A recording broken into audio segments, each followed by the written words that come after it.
Welcome to your English listening journey in Speak English Now. Today, we have a special story about the human mind and peace. Listen carefully. If you can understand this video, congratulations! You are officially at the A1 level of English. This is a huge step. Before we begin, please like this video and subscribe to the channel to support our 20-hour English series. Now, close your eyes, relax, and listen. Chapter 1. The Question in the Mirror. Hello. Today, we want to talk about a very important topic. We want to talk about self-confidence. This is a big word, but it has a simple meaning. Self-confidence means believing in yourself. It means loving the person you see in the mirror every single day. Let us think about a normal morning. You wake up, you open your eyes, you go to the bathroom, and you look in the mirror. What do you see? What do you think? Many people look in the mirror and they feel sad. They look at their face and they say, "I am too old." They look at their body and they say, "I am too fat," or "I am too thin." They look at their life and they think, "I am not successful. I am not rich like other people." This is a very common psychological problem. Millions of people do this every morning. They start their day with negative thoughts. They are not kind to themselves. But let us stop and think. Why do we do this? Why are we so mean to the person in the mirror? Psychological science says that we learn this bad habit from the world around us. When we are children, we are naturally confident. A small child does not worry about his face or his clothes. A small child runs, plays, laughs, and feels happy. The child loves himself completely. But when we grow up, things change. We listen to other people. We listen to critics. We start to believe that we are not enough. Today, we want to change that. We want to find that confident child inside you again. Loving yourself is not a luxury. It is a necessity for a healthy mind and a happy life. Chapter 2. The Social Media Trap. Now, let us look at a big danger in our modern world. Let us talk about social media. Think about your mobile phone. How many hours do you spend on social media every day? 1 hour? 2 hours? Maybe more. When you open your phone, you see a beautiful world. You see photos of people traveling to beautiful islands. You see people buying expensive cars. You see perfect faces, perfect white smiles, and perfect families. Everyone looks happy. Everyone looks successful. Then you look at your real life. Maybe you are sitting in a small room. Maybe you have a normal job. Maybe you do not have a lot of money. Suddenly, you feel very sad. You think, "My life is boring. I am a failure." This is what psychologists call the comparison trap. It's a dangerous psychological illusion. Why? Because social media is not real life. Social media is a highlight reel. A highlight reel means people only show the best 1% of their life. When a person is sad, they do not take a photo. When a husband and wife fight, they do not post it on the internet. When someone loses their job, they do not share it on social media. You are comparing your normal, complete life with all its good days and bad days to a fake, perfect picture on a screen. Stop comparing your behind the scenes to everyone else's movie.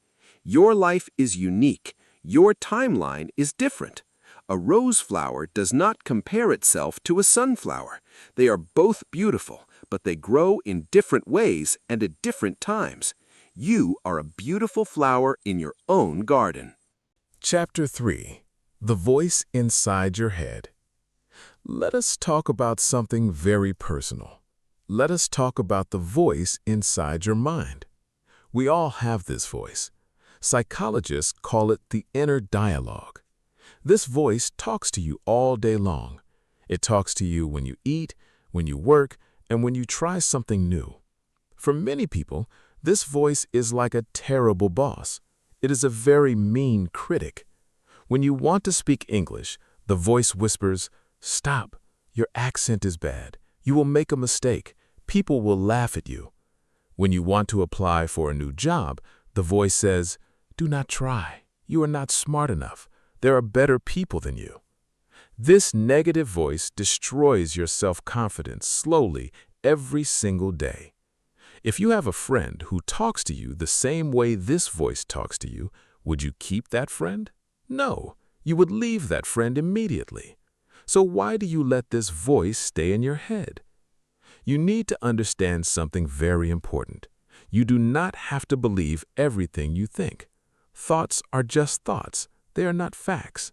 Just because your mind says you are a failure, it does not mean it is true. How do we change this negative voice? We practice positive self-talk. When the mean voice says, "You made a mistake, you are stupid," you must stop it. Take a deep breath and tell yourself, "No, I am not stupid. I am a human, and humans make mistakes. Mistakes are how I learn. I am proud of myself because I am trying." Change the mean critic into a kind friend. Chapter 4. The Power of Body Language. Did you know that your body can change your mind? Yes, this is a proven psychological fact. Usually, we think that our mind controls our body. When we feel happy, we smile. When we feel sad, we look down. But science says it also works the opposite way. Your body can control your mind. Your posture can change how you feel inside. Let us look at a person with low self-confidence. How do they stand?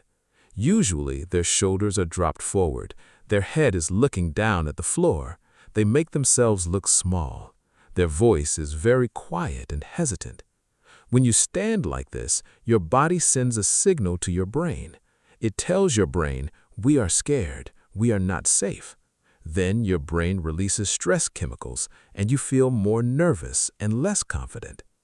Now, let us do a small psychological experiment. Stand up straight. Put your shoulders back. Lift your head up high and look straight ahead. Put your hands on your hips. Take a deep, slow breath. This is called a power pose.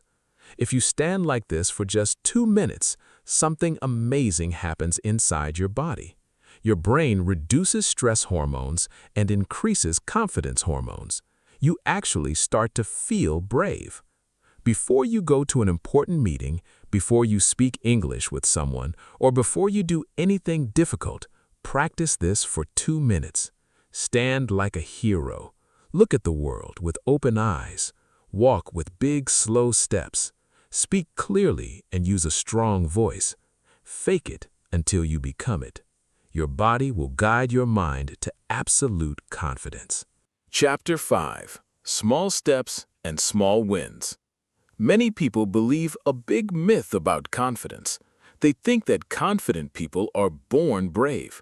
They think confidence is like magic. You either have it or you do not. This is completely false. Confidence is a skill. It is like a muscle. If you go to the gym and lift weights every day, your muscles grow. If you practice confidence every day, your confidence grows. But how do we practice it without getting overwhelmed? We use the strategy of small wins. Imagine a giant mountain. If you stand at the bottom and look at the top, you feel terrified. You think, "I can never climb this giant mountain. It is impossible." But you do not need to jump to the top. You only need to take one step, just one single step forward. Anyone can take one step. If you want to build confidence in English, do not try to speak for an hour on day 1. That is too big. Instead, focus on a tiny win. Listen to this video for 10 minutes. That is a small win. Learn one new word and use it in a sentence. That is a small win. When you finish a small task, your brain feels happy. It receives a little bit of joy. Write down your small wins in a notebook every night.